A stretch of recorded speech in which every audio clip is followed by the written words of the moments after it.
ব্যাখ্যাটা কি করে না শিখেন না, আপনি যান, আপনারা ভুল চিকিৎসা করবেন, আমরা যে কি করবো।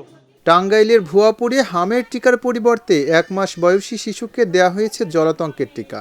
13 মে বুধবার দুপুরে ভুয়াপুর স্বাস্থ্য কমপ্লেক্সে এ ঘটনা ঘটে। জানা গেছে, দেশ জুড়ে হামের প্রাদুর্ভাব বেড়ে যাওয়ায় উপজেলার 26 গ্রামের মৌ খাতুন আজ দুপুরে তার 1 মাস 5 দিন বয়সী শিশু ফাহিতাকে হামের টিকা দিতে স্বাস্থ্য কমপ্লেক্সের টিকা কেন্দ্রে নিয়ে যান। এ সময় সেখানে দায়িত্বে থাকা স্বাস্থ্য পরিদর্শক মোহাম্মদ কাইয়ুম হামের টিকার পরিবর্তে ওই শিশুকে 2 ডোজ জলাতঙ্কের র্যাবিক্স ভ্যাকসিন দেন। আপনারা ভুল চিকিৎসা করবেন, আমরা যে কি করবো। এর কিছুক্ষণ পর শিশুর শারীরিক অবস্থা খারাপ হওয়ায় ঘটনাটি প্রকাশ পেলে স্বজনরা এর প্রতিবাদ করেন। মুহূর্তেই ঘটনাটি ছড়িয়ে পড়ায় হাসপাতালে আসা অন্যান্য শিশুর স্বজনদের মধ্যে আতঙ্ক ছড়িয়ে পড়ে।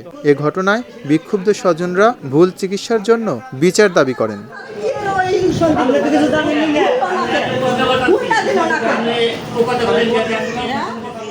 এদিকে কর্তৃপক্ষ বলছে তদন্ত করে ব্যবস্থা নেওয়া হবে। অভিযুক্ত স্বাস্থ্য পরিদর্শক মোহাম্মদ কাইয়ুম অবসরে যাওয়ার পর সেখানে দায়িত্ব পালনের কথা ছিল সহকারী স্বাস্থ্য পরিদর্শক নুরুল ইসলাম নুরুর, কিন্তু নুরুল ইসলাম হাসপাতালে না থাকায় অবসরে থাকা কাইয়ুমকে দিয়ে ভ্যাকসিন কার্যক্রম পরিচালনা করছেন হাসপাতাল কর্তৃপক্ষ।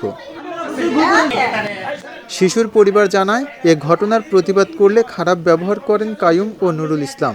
শিশুটি ক্রমেই নিস্তেজ হয়ে পড়ছে।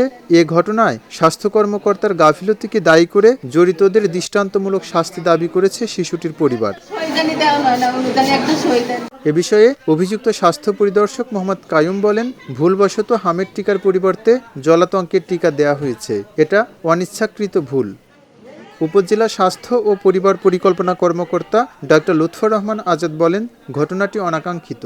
তিনিও অবসরে চলে গেছেন, তারপরও ভ্যাকসিন কার্যক্রম চালানোর জন্য তাকে নিয়ে আসা হয়েছিল। এ বিষয়ে ব্যবস্থা নেওয়া হবে। খবরের কাগজ, নিখাত, নির্ভীক, নিরপেক্ষ।